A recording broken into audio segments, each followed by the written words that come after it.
एक दफा उम्मे ऐमन किसी जरूरत के लिए हजरत फातिमा रजी अल्लाहु अन्हा के घर गईं। जब वो दरवाजे पर पहुंची तो उम्मे ऐमन ने आवाज दी, लेकिन अंदर से कोई जवाब नहीं आया। उम्मे ऐमन ने दोबारा दरवाजे पर दस्तक दी, मगर फिर भी अंदर से किसी ने दरवाजा न खोला। फिर उम्मे ऐमन ने दरवाजे के दरार से अंदर झांक कर देखा तो हजरत फातिमा रजी अल्लाहु अन्हा चक्की पीसते पीसते सो गई थी और उनके बिस्तर पर एक महिला तस्बीह पढ़ रही थी, जबकि दूसरी महिला हजरत हसन और हुसैन रजी अल्लाहु अन्हुमा को झूले में दूध पिला रही थी। यह मंजर देखने के बाद उम्म ऐमन हजरत फातिमा के घर से निकलकर नबी करीम सल्लल्लाहु अलैहि वसल्लम की खिदमत में हाजिर हुई। नबी करीम सल्लल्लाहु अलैहि वसल्लम को सलाम करने के बाद उम्म ऐमन ने अर्ज किया, या रसूल अल्लाह, मैं किसी जरूरत के लिए हजरत फातिमा के घर गई थी और वहां मैंने एक अजीब मंजर देखा। नबी करीम सल्लल्लाहु अलैहि वसल्लम ने फरमाया, मेरी बेटी फातिमा चक्की पीसते पीसते थकान से सो जाती हैं, लेकिन उनकी तस्बीह पूरी करना बाकी रह जाती है। उस वक्त मेरा रब दो फरिश्ते उनके घर भेज देता है। एक फरिश्ता उनकी नामुकम्मल तस्बीह पूरी करता है और दूसरा फरिश्ता हसन और हुसैन को झूले में झुलाकर सुलाने में मसरूफ रहता है। जिन दो महिलाओं को तुमने देखा वो महिलाएं नहीं बल्कि अल्लाह ताला के भेजे हुए फरिश्ते थे। यह सुनकर उम्म ऐमन ने अल्लाहु अकबर कहा और नबी करीम सल्लल्लाहु अलैहि वसल्लम की मजलिस से बाहर निकल आई। कुछ दिन बाद नबी करीम सल्लल्लाहु अलैहि वसल्लम हजरत फातिमा रजी अल्लाहु अन्हा के घर गए ताकि उनसे मुलाकात करें। जब नबी करीम उनके घर में दाखिल हुए तो देखा कि हजरत फातिमा का चेहरा मगमूम और पजमुर्दा नजर आ रहा है। नबी करीम सल्लल्लाहु अलैहि वसल्लम ने फरमाया, बेटी क्या तुम बीमार हो? तुम्हारा चेहरा इतना मगमूम क्यों लग रहा है? हजरत फातिमा ने अर्ज किया, अब्बा जान, मैं बीमार नहीं हूँ, लेकिन 2 दिन से मेरे घर के चूल्हे में आग नहीं जली है। आपके प्यारे नवासे हसन और हुसैन भूख की शिद्दत से रो रहे हैं। यह सुनकर नबी करीम सल्लल्लाहु अलैहि वसल्लम ने फरमाया, बेटी गम न करो, सब्र से काम लो, अल्लाह रब्बुल आलमीन हमारे साथ है। यह कहकर नबी करीम सल्लल्लाहु अलैहि वसल्लम हजरत फातिमा के घर से वापस लौट गए। अगले दिन एक व्यापारी ने हजरत अली रजी अल्लाहु अन्हु को काम के लिए बुलाया। काम यह था कि व्यापारी के ऊंटों पर लदा सामान उसके घर तक पहुंचाया जाए। हजरत अली रजी अल्लाहु अन्हु ने यह काम किया और उसके बदले कुछ दिरहम हासिल किए। उन दिरहमों से हजरत अली रजी अल्लाहु अन्हु ने कुछ आटा खरीदा और वह आटा हजरत फातिमा रजी अल्लाहु अन्हा को दे दिया। हजरत फातिमा ने वह आटा चक्की में पीसा और उससे रोटियां बनाई। फिर हजरत अली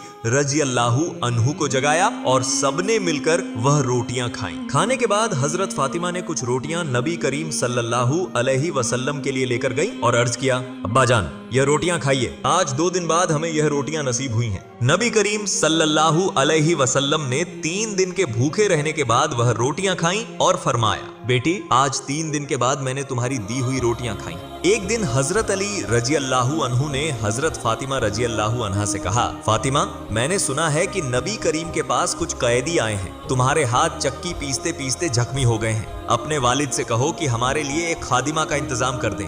हजरत फातिमा रजी अल्लाहु अन्हा हजरत अली रजी अल्लाहु अन्हु की बात मानकर नबी करीम सल्लल्लाहु अलैहि वसल्लम के पास जाने के लिए रवाना हुई, लेकिन वह इतनी शर्मीली थीं कि नबी करीम सल्लल्लाहु अलैहि वसल्लम के सामने अपनी बात न कह सकीं और दरबार में दाखिल हुए बिना वापस लौट आई।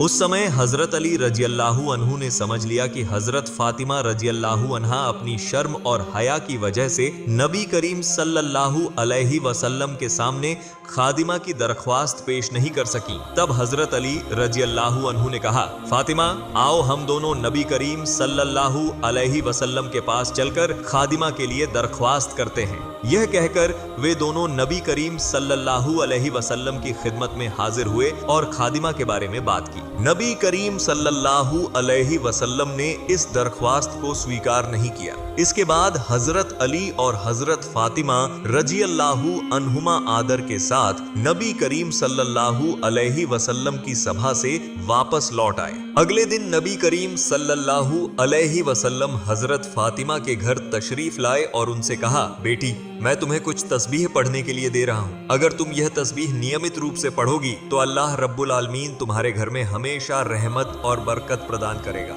हजरत फातिमा रजी अल्लाहु अन्हा ने बड़े उत्साह से नबी करीम सल्लल्लाहु अलैहि वसल्लम से वह तस्बीह पढ़ना सीख ली। कुछ दिन बाद हजरत अली रजी अल्लाहु अन्हु ने सहाबाए किराम की सभा में कहा, मैं अल्लाह की कसम खाकर कहता हूँ कि जब से हमने नबी करीम सल्लल्लाहु अलैहि वसल्लम की दी हुई तस्बीह को पढ़ना शुरू किया है, हमारे घर की सारी तंगी दूर हो गई है और हमारी सारी परेशानियां और दुख समाप्त हो गए हैं। एक दिन नबी करीम सल्लल्लाहु सल्लल्लाहु अलैहि वसल्लम 2 दिन के भूखे पेट के साथ हजरत फातिमा के घर तशरीफ ले गए। उस दिन हजरत फातिमा के घर में खाने का कोई सामान न था, लेकिन नबी करीम सल्लल्लाहु अलैहि वसल्लम को देखकर हजरत फातिमा समझ गईं कि उनके पिता भूखे हैं। नबी करीम सल्लल्लाहु अलैहि वसल्लम ने भी महसूस किया कि हजरत फातिमा के घर में खाने के लिए कुछ नहीं है, लेकिन मुस्कुराते हुए कहा, फातिमा, मैं यहाँ से गुजर रहा था, सोचा तुम्हें देखता चलूं। यह कहकर नबी करीम सल्लल्लाहु अलैहि वसल्लम वापस लौट गए। हजरत फातिमा रजी अल्लाहु अन्हा समझ गईं कि नबी करीम सल्लल्लाहु अलैहि वसल्लम भूखे थे और उसी हाल में उनके घर आए थे। यह सोचकर हजरत फातिमा रो पड़ी और नमाज के लिए खड़ी हो गईं। 2 रकात नमाज अदा करने के बाद उन्होंने अल्लाह रब्बुल आलमीन से दुआ की, या अल्लाह, आप जितनी चाहें मुझे तकलीफ दें, लेकिन मेरे पिता को कोई तकलीफ न दें। जब हजरत फातिमा ने दुआ पूरी की तो देखा कि उनके घर में कोई खाने का सामान छोड़ गया है। हजरत फातिमा यह खाना देखकर बहुत खुश हुई और तुरंत नबी करीम सल्लल्लाहु अलैहि वसल्लम को बुला लाई। नबी करीम सल्लल्लाहु अलैहि वसल्लम ने आकर पूछा, बेटी, यह खाना कौन लाया? हजरत फातिमा ने जवाब दिया, अब्बा जान, जिस तरह हजरत मरियम अलैहि सलाम के लिए अल्लाह जन्नत से खाना भेजता था, उसी तरह मेरे लिए भी अल्लाह ने यह खाना भेजा है। नबी करीम सल्लल्लाहु अलैहि वसल्लम समझ गए कि अल्लाह रब्बुल आलमीन ने हजरत फातिमा के लिए जन्नती खाना भेजा है। फिर नबी करीम सल्लल्लाहु अलैहि वसल्लम, हजरत अली, हजरत फातिमा, हजरत हसन और हजरत हुसैन रजी अल्लाहु अन्हुम ने मिलकर वह खाना खाया। उस खाने को खाकर हजरत फातिमा ने अल्लाह रब्बुल आलमीन का शुक्र अदा किया। हजरत फातिमा ने देखा कि खाने के बाद भी बहुत सारा खाना बचा हुआ है। उन्होंने अपने सभी पड़ोसियों को बुलाया और वह खाना उनमें बांट दिया। सभी पड़ोसी इतने स्वादिष्ट खाना खाकर हजरत फातिमा की बहुत प्रशंसा करने लगे। अल्लाह रब्बुल आलमीन हमें भी नेक राह पर चलने की तौफीक प्रदान करे। हजरत फातिमा रजी अल्लाहु अन्हा के और भी वाकयात सुनने के लिए नीचे कमेंट करें। हम आपके लिए जरूर वीडियो लेकर आएंगे। हमारे चैनल को सब्सक्राइब करें और हमारा साथ दें। आमीन।